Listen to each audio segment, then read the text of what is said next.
Olá pessoal, tudo bem? Meu nome é Samuel Dalelast, sou médico e esse é o nosso espaço aqui no YouTube para discutirmos temas relacionados à saúde, bem-estar e qualidade de vida. Seja bem-vindo a mais um vídeo aqui do meu canal, vídeo que hoje será para falar sobre um assunto que eu não vou dizer que é para ensinar você a ter mais saúde, né? Que geralmente os vídeos do canal do YouTube aqui servem para isso. Hoje eu vou trazer informação, talvez curiosidade, coisa que eu confesso que ao longo dos últimos anos eu tive que ir me aperfeiçoando um pouco por necessidade de consultório. Vamos lá. Existe uma comunidade judaica muito grande no Brasil, né? Existem muitos judeus no Brasil. E eu atendo muitos deles, tenho muitos pacientes que são judeus. E aí, com estes pacientes, eu fui conhecer um conceito de um tipo de alimentação e de suplementação que eu achei legal hoje vir aqui e trazer para vocês, que é o conceito da alimentação kasher ou kosher, que a gente fala das duas formas porque se escreve das duas formas, né? Eu posso falar tanto kosher quanto kasher. Começo até me embananei um pouco, porque eu via que os pacientes que eu falava, que conversava os judeus, uns falavam kosher, outros kasher. Eu fui estudar e vi que se escreve de forma diferente, se fala de forma diferente, mas tem o mesmo sentido, né? Que seria o sentido, traduzindo literalmente, seria adequado, correto, basicamente correto, adequado, né? E eu quero, antes de começar esse vídeo, pedir permissão para a comunidade judaica, para eu, que não sou judeu, embora muitas vezes me confundem, porque Samuel é um nome muito usado, né, pelos judeus, inclusive na própria escolinha do professor Raimundo, lá antigamente, né, existia um personagem que chamava Samuel e que era um judeu. Então sempre que eu falo meu nome, muitas vezes as pessoas falam, você é judeu? Não, não sou. Então, não sou judeu e por isso estou aqui pedindo a permissão para falar sobre algo muito íntimo da religião, né, da comunidade judaica, e começo esse vídeo aqui também pedindo, por favor, que esse vídeo seja entendido e compreendido, não tendo comentários abaixo. Isso aqui eu não vou estar trazendo ideologia da alimentação, tá? Porque hoje existem muito disso, né? O veganismo, o vegetarianismo, dieta carnívora, isso não tem nada a ver, eu não estou falando sobre o que seria a dieta adequada, saudável para as nossas células. Não é sobre isso o vídeo, é simplesmente para trazer uma definição e um esclarecimento para que vocês conheçam um pouco sobre as preferências, sobre a alimentação e um estilo de alimentação que é adequada para os judeus. Então, como eu disse, vamos botar aqui, ó, correto, né? A tradução aqui de uma dieta kasher seria dizer o que é o correto numa alimentação para os judeus. Mas correto da onde? Da onde saiu isso? Para os judeus, as orientações para definir o que pode e o que não pode comer, elas são baseadas, né, as regras, eles chamam de kashrut, tá? Que é extraído da Torá. Torá é o livro, seria como a Bíblia do judaísmo, né? Então, pela Torá, é de lá que são extraídas as informações para dizer o que seria o correto de uma alimentação para um judeu. E quando a gente fala o correto, é muito bonito, é bonito de entender o porquê é que eles seguem essas regras com tanto afinco, né? Porque para a alimentação judaica, para a alimentação kasher, existe uma preocupação muito grande, primeiro com contaminação. Eles se preocupam muito com alimentos que possam ter algum tipo de contaminação, principalmente contaminação por bichinhos, por bichos. Eles falam muito isso, eles falam, olha, a nossa alimentação não pode ter bichinho, tá? E outra coisa, a alimentação que se preocupa muito além de alimentar o físico, tá? Eles se preocupam muito com essa alimentação além do físico, alimentação que eu diria assim, da alma, tá? Por quê?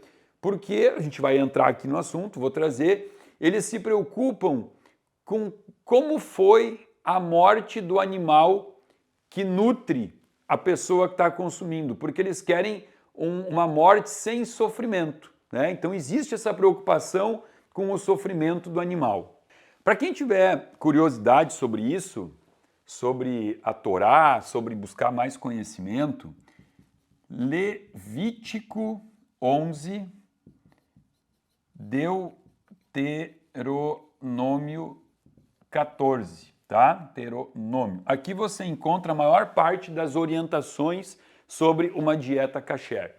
Quais são os principais objetivos para os judeus de uma dieta kasher? Primeiro, manter vivas as tradições entre os povos, mesmo espalhados pelo mundo. Então, os judeus, quando se encontram, isso é uma forma de manter viva a tradição.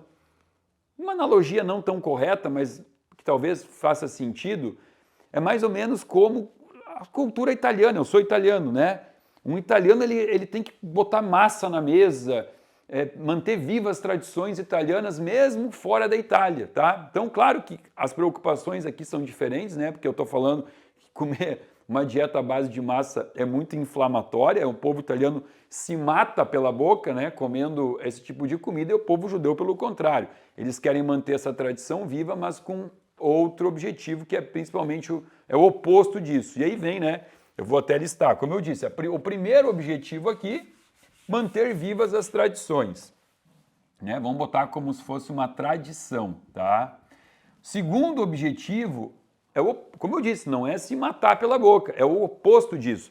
O povo judeu ele tem muita preocupação com a longevidade. Então, a alimentação do povo judeu, é escolhida pensando em viver e cuidar do corpo. Eles têm muita preocupação em ter um corpo saudável, tá? Aqui, uma conexão com Deus. Então, existe muito isso de manter um corpo saudável para se manter conectado a Deus e com menos raiva. E aqui entra um ponto importante, né?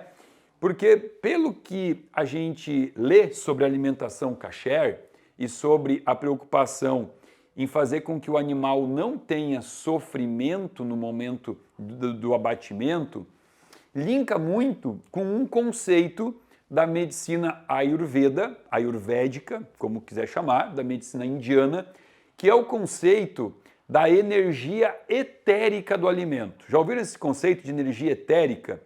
É algo por muitos chamados de pseudociência, enfim, mas que eu acredito muito nisso, considero muito isso, que é a questão de que o alimento que você está consumindo, ele vem carregado de uma energia.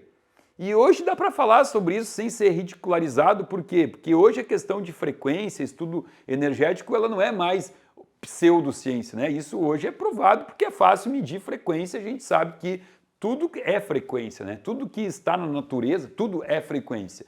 E o animal, no momento do seu abatimento, aquele gado, boi que é confinado, que vai para o confinamento e que sente e sabe que vai morrer, ele teoricamente começa a despertar um sentimento, né? E se na hora do abatimento ele sofre muito, na carne dele é colocada essa frequência, que é chamada de energia etérica, e que a pessoa começa então a se nutrir não só da carne, mas sim da energia que aquela carne carrega. Então, por isso que, vamos falar especificamente da parte da carne, a carne kasher, ela tem que ser, o abatimento do animal tem que ser feito por um rabino que não é credenciado a palavra, é um rabino que ele seja capacitado para poder fazer esse tipo de abatimento.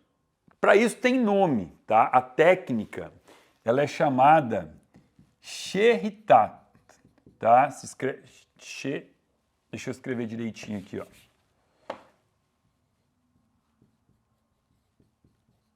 É assim que se escreve a técnica do abatimento dos animais. E não são todos os animais, né? Existem as regras dos animais ruminantes, com as unhas, com a pata fendida, unha não, né? A pata fendida, não é totalmente proibido o consumo da carne de porco. E mesmo os animais que são possíveis de serem comidos, eles não podem ser comidos a parte traseira, porque existe uma história da própria Torá, né, que fala, é uma história de Jacó, que estava querendo sair de Israel, e ele passou uma noite inteira brigando com um anjo, e pela manhã, quando o anjo liberou Jacó para sair, esse anjo feriu a coxa, principalmente o nervo ciático de Jacó. Isso é uma história, né, que está na Torá, e que, portanto, a parte traseira do animal não pode ser consumida justamente para evitar o nervo ciático, tá? Outras coisas importantes aqui em relação à carne, além disso, né, que é o mais importante para a dieta kasher, que até mesmo a faca utilizada, ela é uma faca que não pode ter ponta, é uma faca quadrada, tem técnica para afiar, a faca não pode ter absolutamente nada no fio que possa machucar o animal. Então eu acho bonito isso, né? Como eu disse no início, não estamos trazendo aqui a ideologia do veganismo, do vegetarianismo, e sim ao respeito ao animal. Existe um respeito ao animal. E além disso, algumas regras, por exemplo, a carne, ela representa a morte. Para o judaísmo, para a dieta kasher, o leite representa a vida. Então nunca pode misturar o leite com a carne, né? Se você bebe o leite, você tem que limpar a boca e aguardar 1 hora para comer a carne. Se você come a carne, você tem que esperar 6 horas para poder comer o leite. Os alimentos que são todos liberados, frutas, vegetais, absolutamente todos liberados, e isso tem nome, né? Os alimentos neutros são chamados de alimentos parvi. Todos eles são liberados, mas como eu disse aqui, existe um cuidado muito grande com a contaminação. Então, nos restaurantes kasher, nos próprios alimentos industrializados para ter o selo de kasher, tem que ter uma vigilância, uma fiscalização muito grande. Nos grãos, né? Grão de bico, feijão, não pode ter nenhum furinho, porque o furinho implica em ter algum verme lá dentro. As folhas, elas são selecionadas. Achei muito interessante quando fui estudar sobre a parte kasher, nas cozinhas kasher, existe uma tábua, como se fosse uma tábua de cozinha, mas com luz, com lâmpada dentro, e em cima dessa tábua passam as folhas para que tenha luz por baixo da folha, é examinado folha por folha para ver se não tem nenhum bichinho. Então eles têm um cuidado muito grande com isso, tá? Por isso que nos Estados Unidos o selo de alimento kasher tem sido considerado um selo de alimento saudável, porque 70% dos produtos nos Estados Unidos, dos alimentos industrializados, contém o selo kasher, e está sendo visto isso como um selo de alta qualidade. Por quê? Porque teve todo um cuidado para que o alimento não possa ter contaminação. Uma curiosidade sobre o que eu disse, né? Legumes, frutas, vegetais são liberados. Tem uma exceção aqui, que é a uva, tá? Principalmente na parte do vinho e do suco da uva, porque existem regras específicas para o cultivo da uva, né? Tem que ser em videiras que tenham mais de 4 anos, a cada 7 anos tem que ficar uma fase sem plantar, não pode cultivar outro tipo de planta em meio às videiras, e do início ao fim, do cultivo ao envasamento, tanto do vinho quanto do suco de uva, tem que ser feito 100% por judeus ortodoxos, todo o manuseio, né? Então é um cuidado que é admirável, né? E claro, quando eu disse da questão da carne, nem toda carne ela é liberada. Por exemplo, uma coisa que não está na dieta kasher são frutos do mar, tá? Frutos do mar não podem ser consumidos, né? Peixes são liberados desde que sejam peixes com escama, tá? Isso é uma regra para os peixes. Aliás, não só escamas, né? Escamas e barbatanas, tá? E para a questão das aves, a gente já fala de tudo, né? Falamos dos mamíferos, né? Peixes escamas e barbatanas, e aves não podem ser aves de caça, tá? Porque elas são consideradas aves sanguinárias, portanto, não são próprias para o consumo do corpo, né? Pensando na nutrição leve que a dieta kasher ela propõe. Assim como os ovos das aves, né?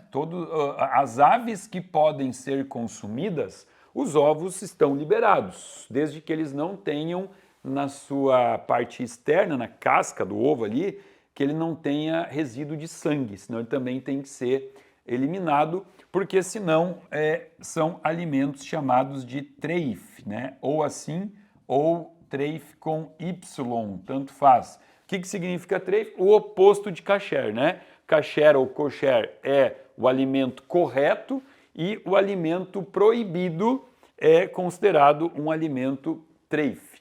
Bom, então aqui a gente fala um pouco sobre a parte da alimentação e existe também, junto de tudo isso, uma indústria dos suplementos. O judeu, ele só pode consumir um suplemento que tenha o selo kasher. E o que isso significa? A mesma coisa, né? Por exemplo, ômega 3. O ômega 3, ele é um óleo extraído do peixe, tem que ser um peixe que foi abatido sem sofrimento. Se você prescrever algum suplemento de origem animal, como por exemplo o C2, né? O C2, que vem da cartilagem do frango. Frango também, ok? É um alimento kasher, mas desde que não tenha tido sofrimento no abate. E assim com todos os outros alimentos, os princípios do suplemento kasher é o mesmo. Tanto que no Brasil existem algumas farmácias de manipulação que são farmácias kasher, farmácias que atendem a comunidade judaica porque trabalham somente com suplementos de origem, né, com essa origem, com esse selo que atende ao que seria os preceitos do conceito de uma alimentação kasher. Então, como eu disse aqui no início do vídeo, hoje eu trouxe esse conteúdo por ser um conteúdo que eu acho, eu confesso que curioso para mim. Gostei muito quando fui,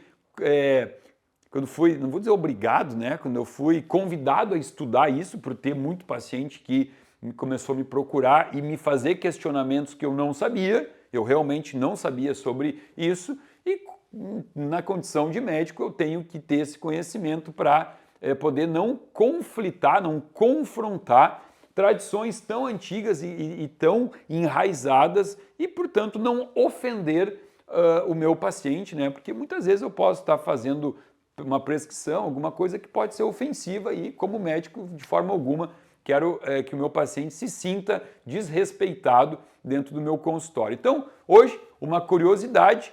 Se você já conhecia, já sabia sobre isso, escreve aqui abaixo. Se você que está assistindo o meu vídeo é judeu e tem alguma coisa para complementar, seja muito bem-vindo. Escreve aqui abaixo, inclusive para o meu próprio conhecimento, porque a vida é isso, né? É estar sempre em fase de aprendizado. Eu espero que você tenha gostado desse vídeo. Se você gostou, dá um like, compartilha com os amigos, põe no grupo de WhatsApp da família. Lembrando que se não estiver inscrito no meu canal, se inscreva, aciona o sininho para receber alerta de novos vídeos sobre saúde aqui para você.